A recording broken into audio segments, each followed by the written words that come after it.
Olá, como eu havia prometido, estou aqui de volta para falar de alguns questionamentos que me levaram a sair da religião das Testemunhas de Jeová. E hoje eu gostaria de comentar um texto usado pelas Testemunhas de Jeová para justificar a total exclusão social, que eles chamam de desassociação. Como eu expliquei no meu primeiro vídeo, quando uma testemunha de Jeová ela é desassociada, as pessoas não podem mais conversar com ela não pode receber nenhum oi de uma testemunha de Jeová ativa. Um dos textos usados pelas testemunhas de Jeová para justificar essa exclusão é 1 Coríntios capítulo 5, versículos do 9 até o 13, que eu convido você a ler comigo. 1 Coríntios 5, do 9 ao 13. Eu vos escrevi na minha carta que cesseis de manter convivência com fornicadores, não querendo dizer inteiramente com os fornicadores deste mundo, ou com os gananciosos e os extorsores, ou com os idólatras, senão teríeis realmente de sair do mundo. Mas eu vos escrevo agora para que cesseis de ter convivência com qualquer que se chame irmão, que for fornicador, ou ganancioso, ou idólatra, ou injurador, ou beberrão, ou extorsor, nem sequer comendo com tal homem. Pois o que tenho eu que ver com o julgamento dos de fora? Não julgais vós os de dentro, ao passo que Deus julga os de fora? Removei o homem iníquo de entre vós. Então, nós podemos notar que existe uma base bíblica para a disciplina. Esse texto realmente é um texto que fala sobre disciplina dentro da igreja ou dentro da congregação.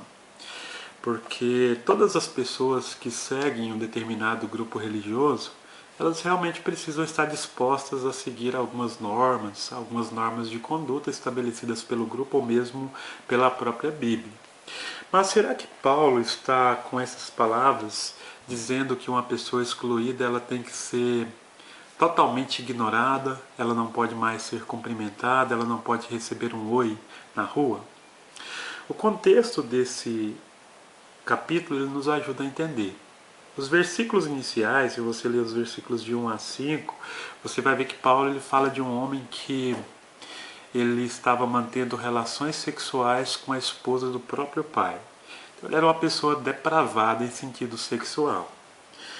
E os versículos do 9 até o 11 que nós acabamos de ler, no versículo 11, por exemplo, Paulo fala sobre parar de conviver, de se associar de forma íntima, é claro, com uma pessoa que for fornicador, uma pessoa imoral, uma pessoa que for idólatra, ganancioso, injuriador, beberrão.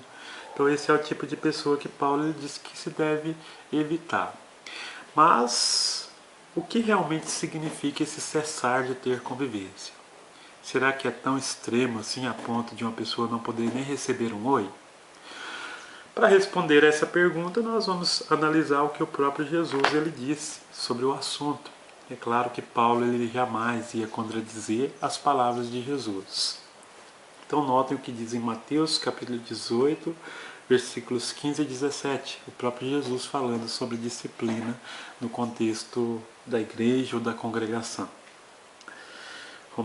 Mateus 18, do 15 a 17 diz: Outro sim, se o teu irmão cometer um pecado, vai expor a falta dele entre ti e ele só. Se te escutar, ganhaste o teu irmão. Mas se não te escutar, toma contigo mais um ou dois, para que pela boca de 2 ou 3 testemunhas todo o assunto seja estabelecido. Se não os escutar, fala à congregação. Se não escutar nem mesmo a congregação, seja ele para ti apenas como um homem das nações e como cobrador de impostos. Então é interessante nós notarmos que Jesus ele falou também de disciplina dentro da igreja. E Jesus nos mostra aqui que no versículo 15, quando um irmão ele comete um pecado e outro irmão toma conhecimento disso, esse irmão que ficou sabendo, ele pode tentar resolver o assunto. Eu expliquei no meu primeiro vídeo que quando uma testemunha de Jeová ela comete algo contrário às regras das Testemunhas de Jeová, eles montam uma comissão judicativa formada por 3 anciãos, que são líderes das Testemunhas de Jeová, e julga a pessoa secretamente, né? Só os 3 anciãos e a pessoa que está sendo julgada, e não há um direito, né, de ter ali alguns espectadores para presenciar e testemunhar o que aconteceu. Aqui no versículo de número 16, Jesus diz que se por acaso a pessoa não escutar o irmão que tenta repreendê-lo, que tenta ajustar o seu ponto de vista, a sua conduta, aí sim ele vai chamar duas ou três testemunhas e tentar resolver. Observe que sempre a ideia é recuperar o irmão, não é a ideia de excluí-lo. No versículo 17 diz que se ele não escutar as 3 testemunhas, aí sim o assunto é levado para a igreja, para a congregação. E se por fim ele não escutar nem mesmo a igreja, a congregação, ele vai ser encarado como um homem das nações, que os judeus chamavam de gentios, ou como um cobrador de impostos. E aqui está a chave para nós entendermos como deveria ser tratada uma pessoa que estava sendo disciplinada. Como Jesus encarava os cobradores de impostos, como Jesus encarava as pessoas das nações, ou um samaritano, que eram encarados pelos judeus como uma pessoa desassociada ou excluída da religião judaica. Temos que entender que os cobradores de impostos eram pessoas que trabalhavam para Roma e cobravam impostos dos próprios israelitas. O cobrador de imposto normalmente era o judeu que trabalhava para Roma e cobrava altos impostos, e por isso a maioria dos judeus não gostavam, realmente odiavam os cobradores de impostos. E as pessoas das nações não eram vistas de maneira diferente. Mas o que Jesus ele pensava sobre essas pessoas? Porque Jesus deve ser o nosso exemplo, não é verdade?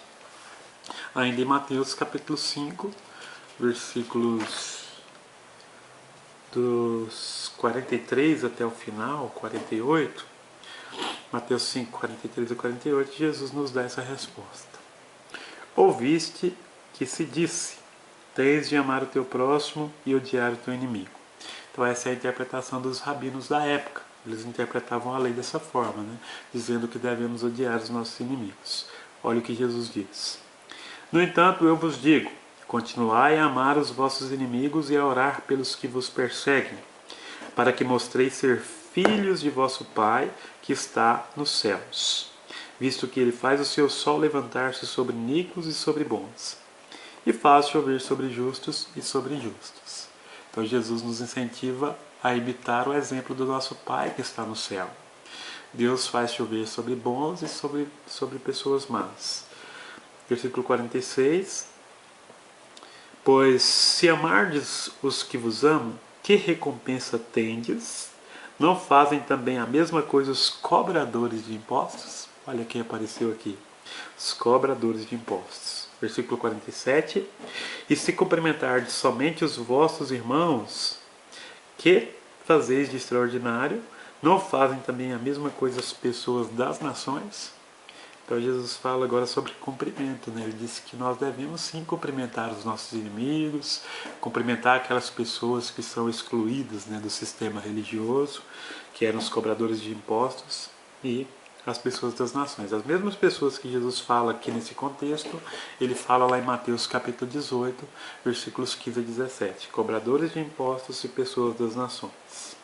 48. Concordemente tendes de ser perfeitos, assim como vosso Pai Celestial é perfeito. Então, diferente dos rabinos da época, que interpretavam a lei com ódio, né, achando que nós deveríamos odiar, as pessoas que não estão mais no nosso meio religioso, por assim dizer, Jesus fala o contrário. Jesus diz que nós devemos amá-las. Jesus diz que nós devemos imitar o nosso Pai Celestial que faz chover sobre justos e injustos, e Jesus diz que nós devemos sim cumprimentá-los. E para fechar a nossa conversa, Lucas capítulo 15, versículos 1 e 2. No capítulo 15, Jesus ele conta 3 parábolas: a parábola da ovelha perdida, a parábola da moeda perdida e a parábola do filho pródigo ou do filho perdido. Não dá tempo de nós analisarmos uma por uma, esse vídeo ficaria muito extenso. Mas vamos ler aqui os versículos 1 e 2 e nós já vamos extrair uma importante lição. Todos os cobradores de impostos e pecadores chegavam-se então perto dele para ouvir de Jesus. Consequentemente, tanto os fariseus como os escribas murmuravam dizendo: este homem acolhe pecadores e come com eles. Então note que no versículo 1, Jesus ele estava acolhendo ali pecadores, Jesus estava acolhendo ali cobradores de impostos, que são exatamente aquelas pessoas que eram excluídas do sistema religioso dos judeus. Então Jesus está aqui estabelecendo um exemplo para nós. E o versículo 2 diz que os fariseus, os escribas, que eram os líderes religiosos da época, estavam apontando o dedo para ele e falando: este homem ele acolhe pecadores e come com eles. E esses fariseus e escribas tinham razão. Jesus acolhia os pecadores, Jesus acolhia os cobradores de impostos e Jesus comia com essas pessoas. E Jesus aqui nos deixa um exemplo. Se você é testemunha de Jeová, eu quero deixar uma pergunta para você. Qual exemplo você vai seguir? Você vai seguir o exemplo de Jesus, que acolhia os pecadores, Jesus que não negava um cumprimento, um olá para ninguém na rua? Ou você vai seguir o exemplo dos fariseus, que eram os líderes religiosos da época, que incentivavam o ódio, incentivava a excluir socialmente as pessoas? Eu não estou aqui querendo dizer que você tem que levar pessoas imorais para sua casa. Estou dizendo que você deve seguir o exemplo de Jesus e estender a sua mão para qualquer tipo de pessoa, quer faça parte do seu grupo religioso, quer não faça mais. Deixe essa reflexão para você. Espero muito em breve estar de volta para falarmos de outro